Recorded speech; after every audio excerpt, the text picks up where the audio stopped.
This video will summarize some aspects of Jahm bin Safwan's philosophy and some critiques regarding him and some details regarding him.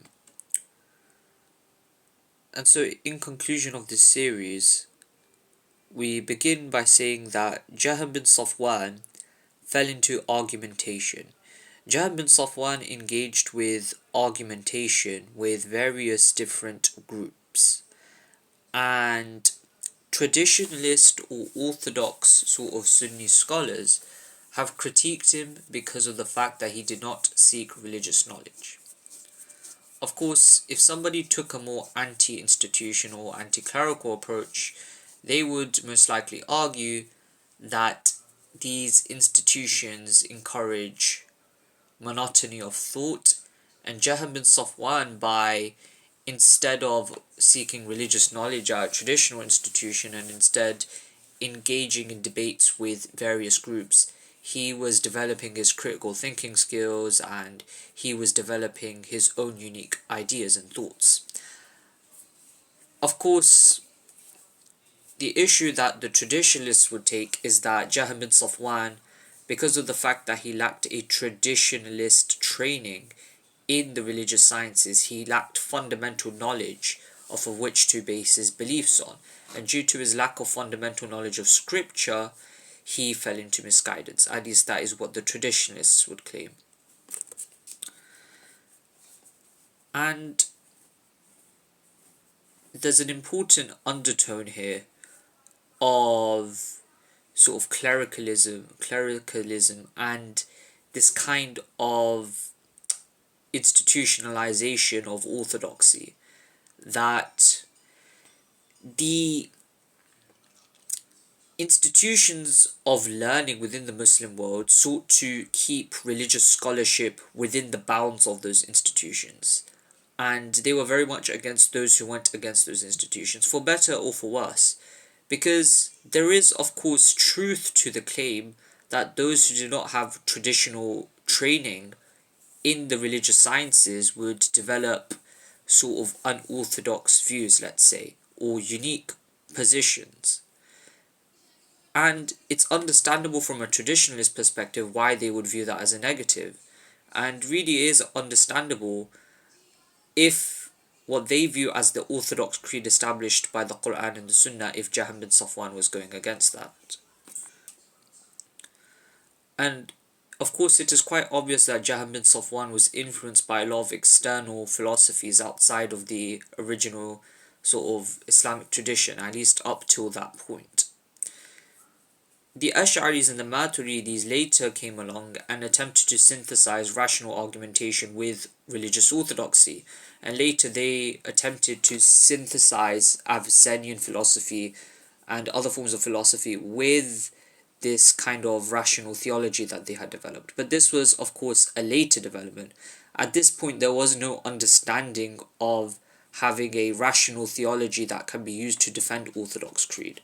So either you sought, either you were a rational theologian and a philosopher and considered a deviant by Orthodox Sunni Islam, or you studied the religious sciences or the scriptural sciences, but you did not know anything about philosophy, or you didn't study philosophy, or you didn't study rational theology.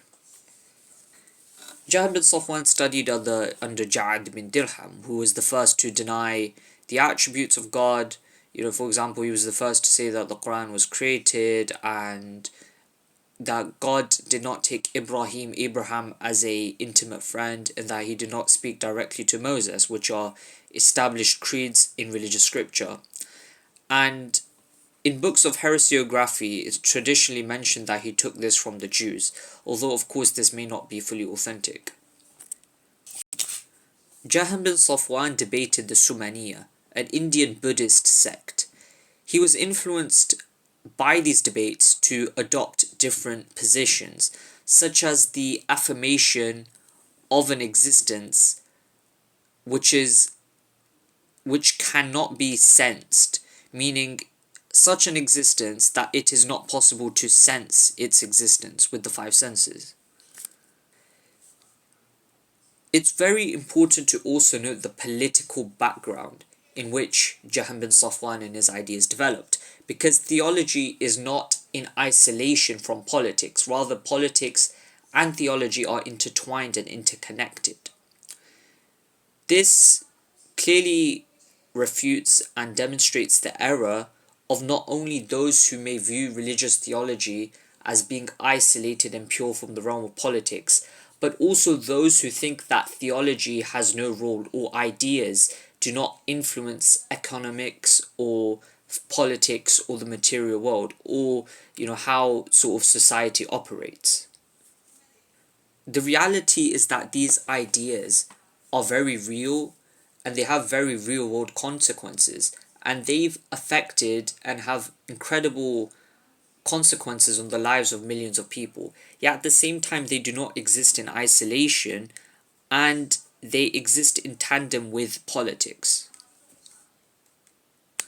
Jahm bin Safwan rebelled with Harith bin Suraj against the Umayyad dynasty in the Khurasan or Transoxiana region.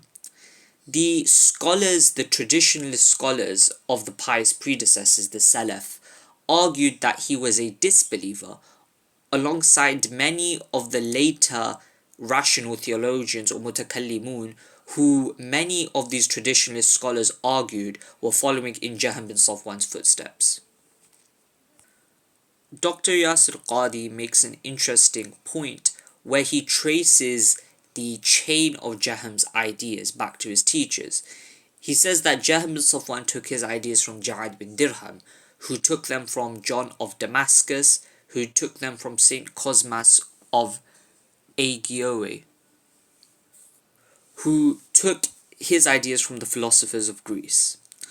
So Jahm bin Safwan and his teacher Ja'ad bin Dirham were influenced by two famous figures.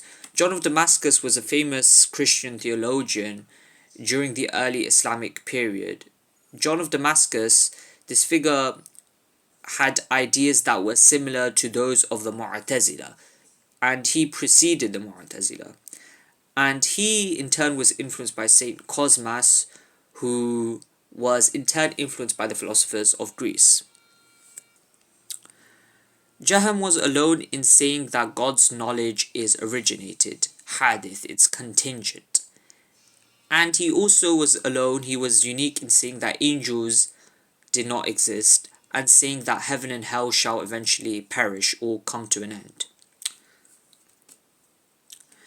Thus, we see that the figures such as Philo the Jew and John of Damascus, these figures' ideas were very similar to the later Mu'tazila who arrived after them.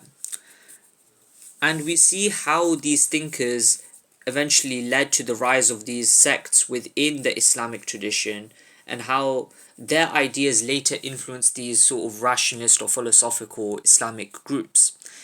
Jahm bin Safwan is thus considered alongside the likes of Ibn Sina, at least by Dr. Yasir Qadi, to be from the philosophers of Islam, meaning those who engaged in this kind of philosophy and used it as the basis of their belief. Later theologians such as Musa bin Maymun or Maimonides, who is the single greatest Jewish theologian to ever have existed, and Thomas Aquinas, who is the single greatest Catholic and Christian theologian to ever have perhaps existed, they were influenced by i'tizal, by the Mu'tazila. They were influenced by the Mu'tazila's viewpoints and their theology and methodology. Thus, we see in Jahm bin Safwan various beliefs which were considered innovations or religious heresy by the traditionalist scholars of his time, such as denying divine highness, ulu, the createdness of the Quran, and determinism, to name a few. Jahm is generally considered the first to introduce Greek, or one of the first to introduce Greek philosophy into the Muslims. His prioritization of intellect over revelation, his use of the proof of accidents and originatedness of bodies to prove God's existence, and his denial of everything except the physically sensed or observable, and his denial of God's divine attributes, led him to being considered heretical by not only traditionalist scholars but by many different groups and many different sects. all the various sects, in fact, as mentioned by Dr. Yasir Qadi, say that they opposed him and disagreed with him, including the various rational theological sects. Thus, Jahm bin Safwan is quite an infamous, yet simultaneously enigmatic figure, and it is quite ironic that despite being a figure who is credited with introducing Greek philosophy and this kind of rational theology and rational philosophy into the Muslims, and introducing many of the proofs and a lot of the methodology that these later philosophical or rationalistic theological sects would use, he is very enigmatic, and there is very little that is, at least on an authentic basis, known about him. It's also interesting to note how orthodoxy defines itself in relation to the other or the outsider. Jahm bin Safwan, despite his groups, his initial followers' influence being very small, he himself was subject to much refutations, and his influence on the various other sects was not necessarily great, but was considered great and extensive by many traditionalist scholars who disagreed with him. And many books and many sort of documents of creed in the early Islamic tradition were written in refutation of him and refuting him. Thus, Jahm bin Safwan shows us that often it is the unknown enigmatic figures who can go on to have the greatest influence in many cases in history, and especially in this case in Islamic theological history.